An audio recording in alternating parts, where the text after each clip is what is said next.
Hello everyone, welcome back to Bonepile Miniatures. You are looking at my Dark Elves army as it sits at 1,000 points. I'm making this video to take a break from building this army and to recognize this milestone.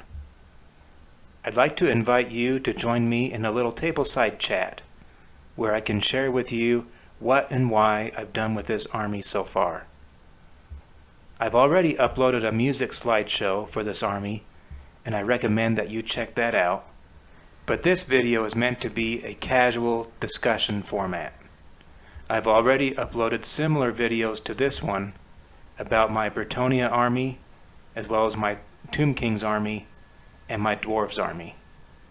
I have a total of 6 armies that I'm currently building, and I'm reaching 1,000 points with all of them. And after all this hard work, I'm taking some time to showcase what I've been doing.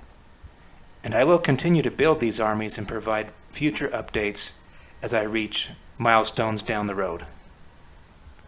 So let's begin with an overview of the army units.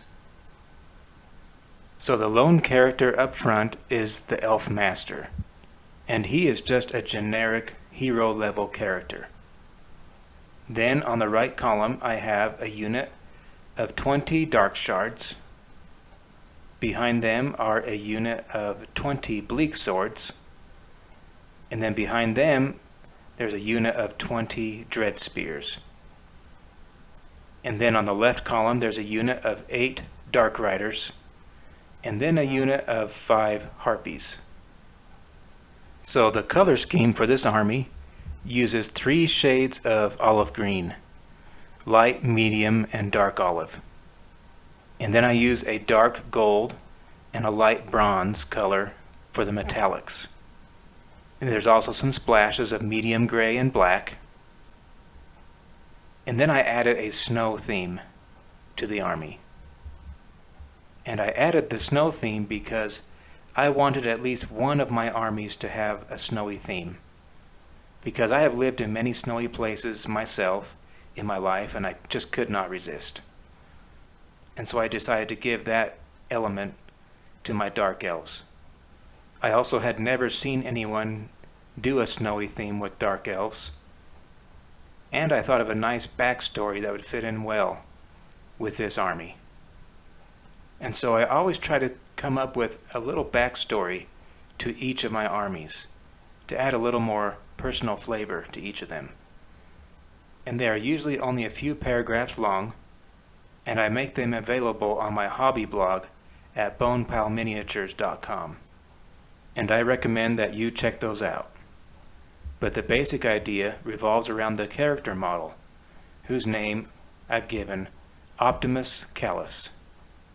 Now, Optimus Callus was a high-ranking military commander of the Dark Elves army.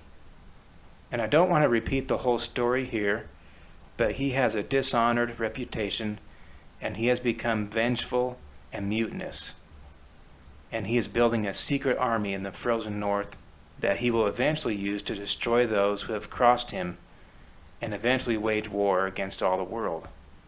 He is also known as a Beastmaster, and many refer to him as Optimus Callus, the Beastmaster. And that will be one of the main themes or traits of his army, that it will be made of a high proportion of beasts.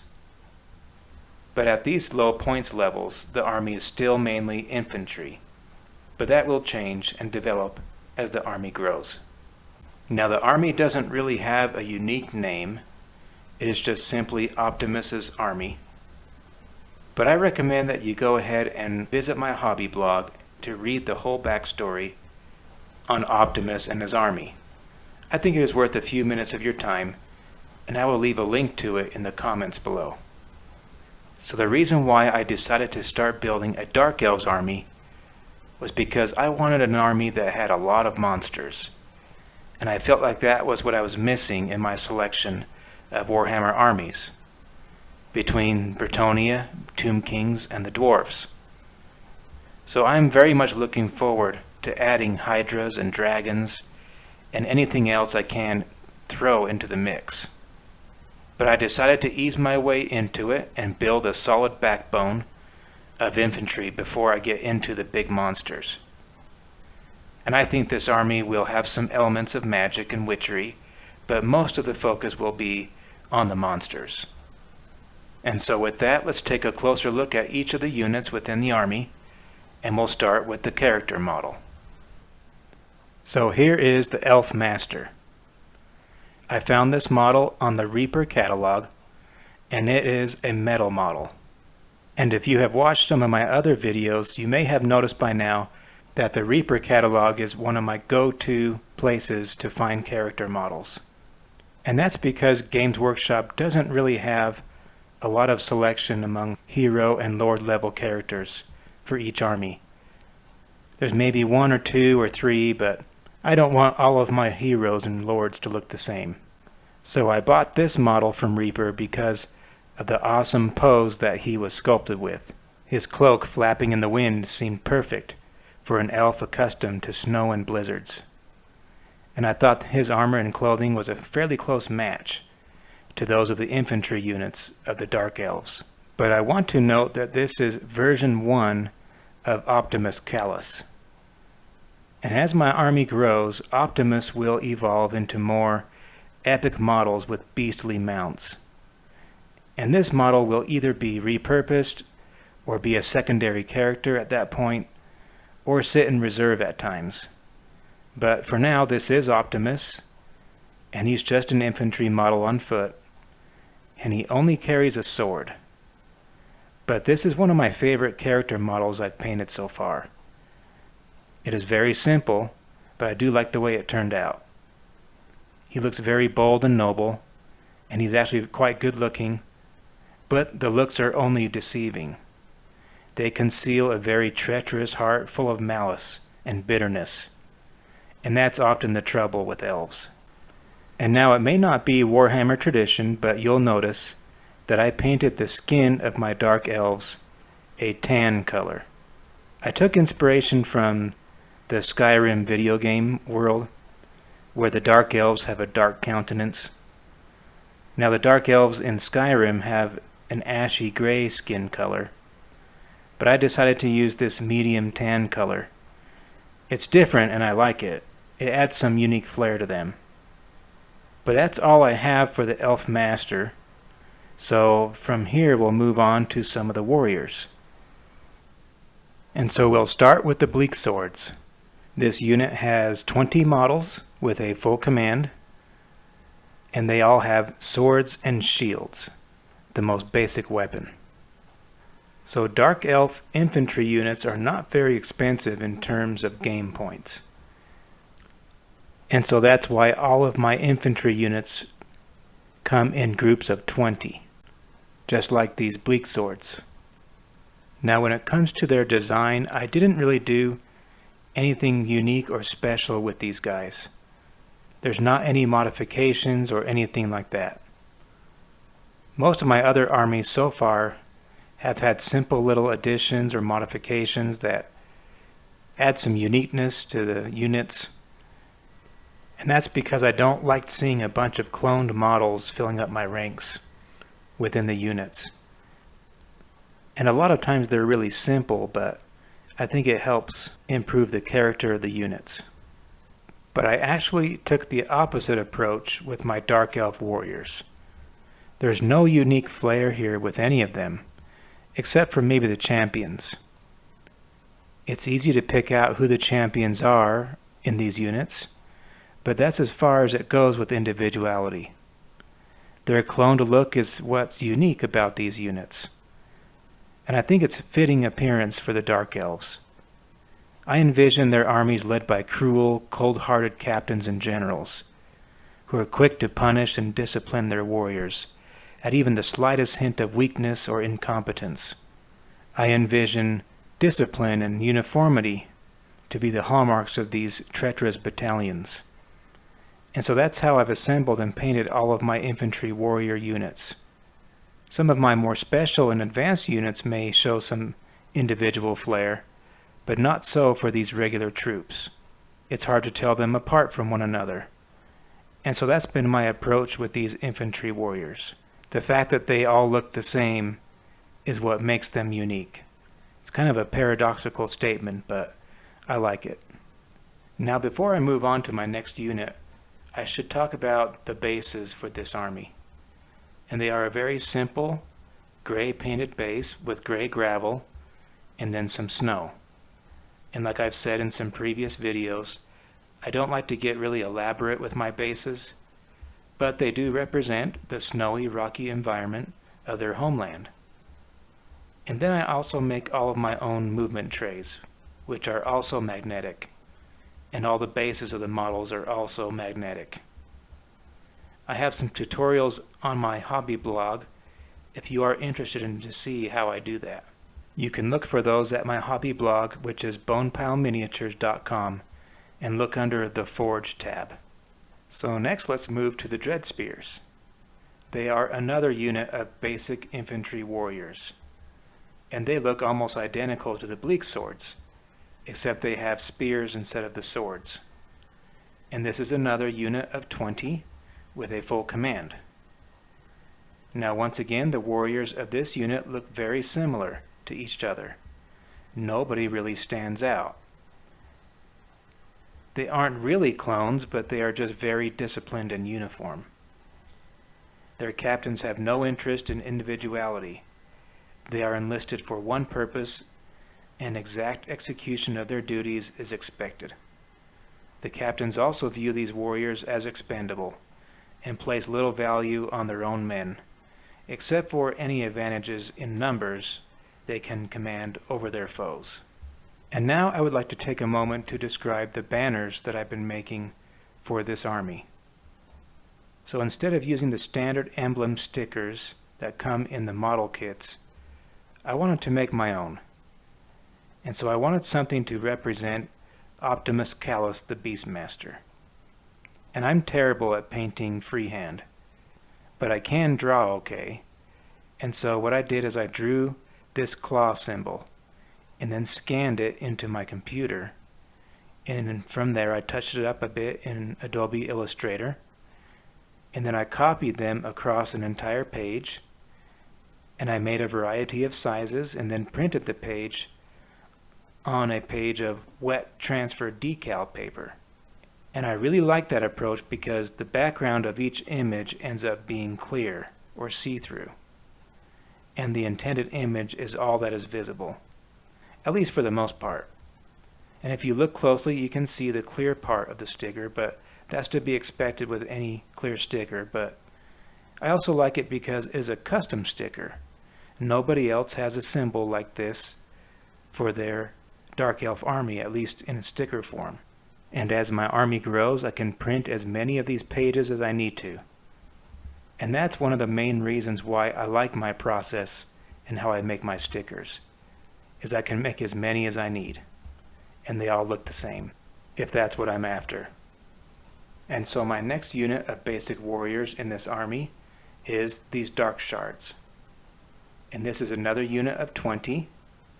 They have a full command, and they have repeater crossbows. Now that's a pretty big shooting unit, which I usually don't do. But since these elves are fairly cheap, I decided to go ahead with the full 20-man unit with the full command.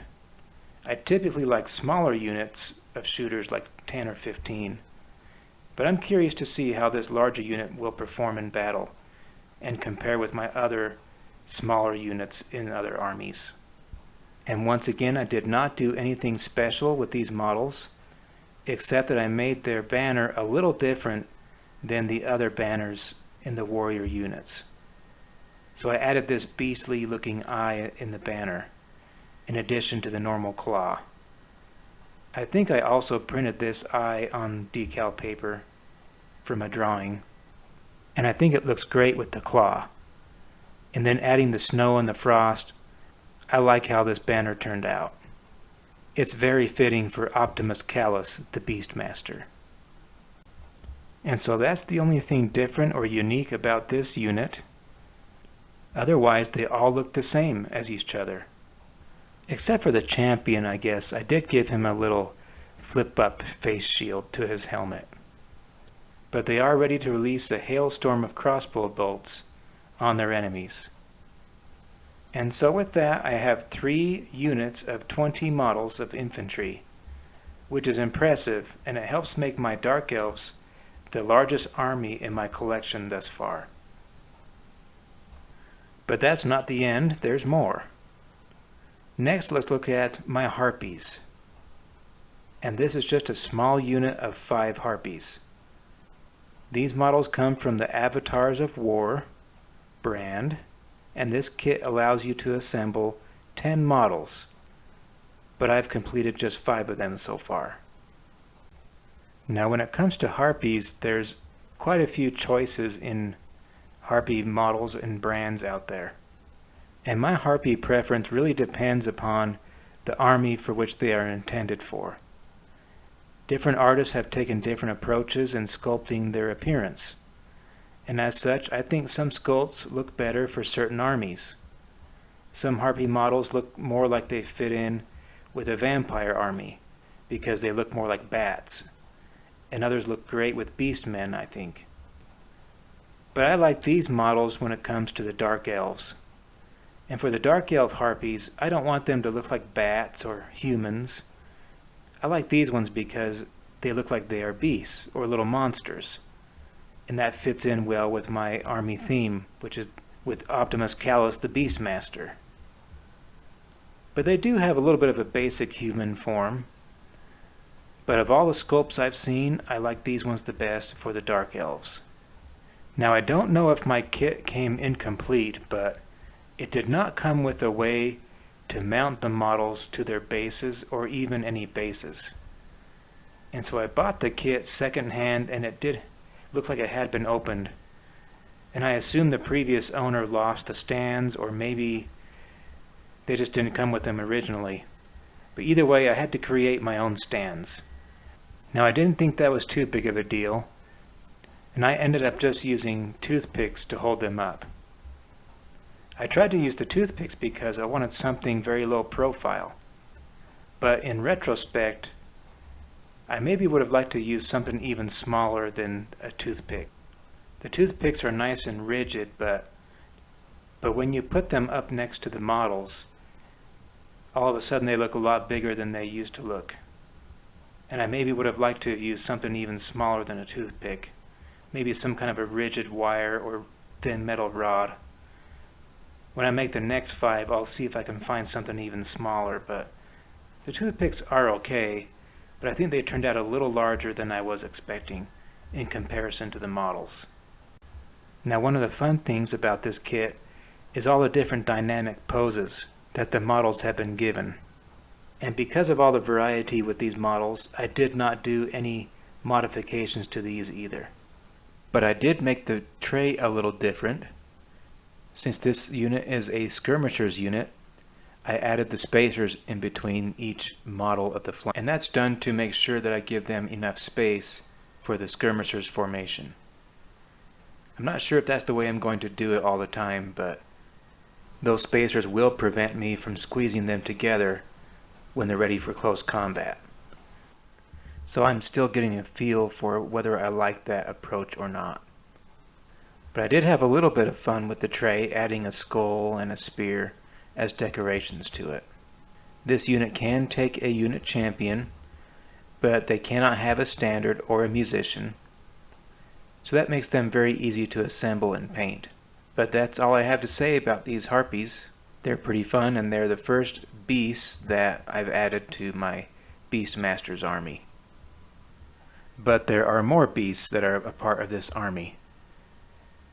And those will be covered in my last unit, which will be the Dark Riders, who ride dark steeds. And there are 8 of them with a full command. And this is the classic version of the Dark Riders. There's a newer version that comes with the Doomfire Warlock kits, but I prefer the older ones. I like the classic look of hoods and cloaks better than the helmets of the newer version. Now when I hear the term Dark Rider, my mind automatically thinks about the Dark Riders from The Lord of the Rings.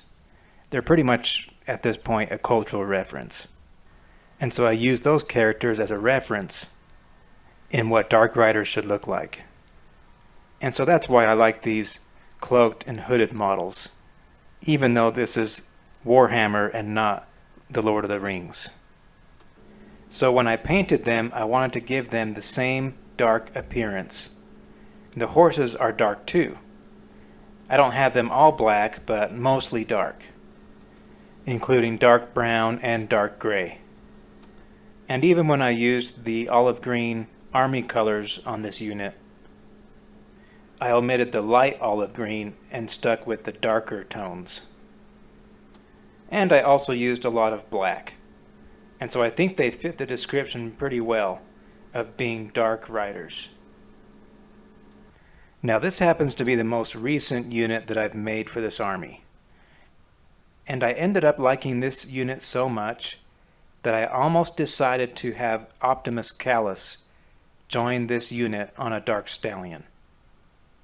And even though I like the foot model that I made of Optimus Callus, it almost seemed a little wrong to have these guys mounted on steeds and then have the army general on foot. And so I think that's something that I'm going to change very soon. For now, I'm okay with Optimus Callus being on foot, but I do think at some time very soon he's going to get an upgrade and receive some sort of a mount. But I do think the champion model of this unit would fit pretty well as an Optimus Callus model. I was so tempted to make that switch, but I'm going to hold off just a little bit more. But I'm looking forward to that upgrade very soon. And maybe I'll go all the way up to a Cold One mount instead of a Dark Steed. We'll see. Time will tell very soon. So that's it. That's all I have for my Dark Elves army so far. I'm looking forward to getting some small games in with these guys and see how they perform against other armies at this points level. And I'm looking forward to this army turning into a true Beastmaster's army. And we'll see if Optimus Callus can punish the world with tooth and claw. So thank you for joining me in this tableside chat of this Warhammer army. I recommend that you check out my other armies and visit my hobby blog at bonepileminiatures.com. And I will see you on the next one.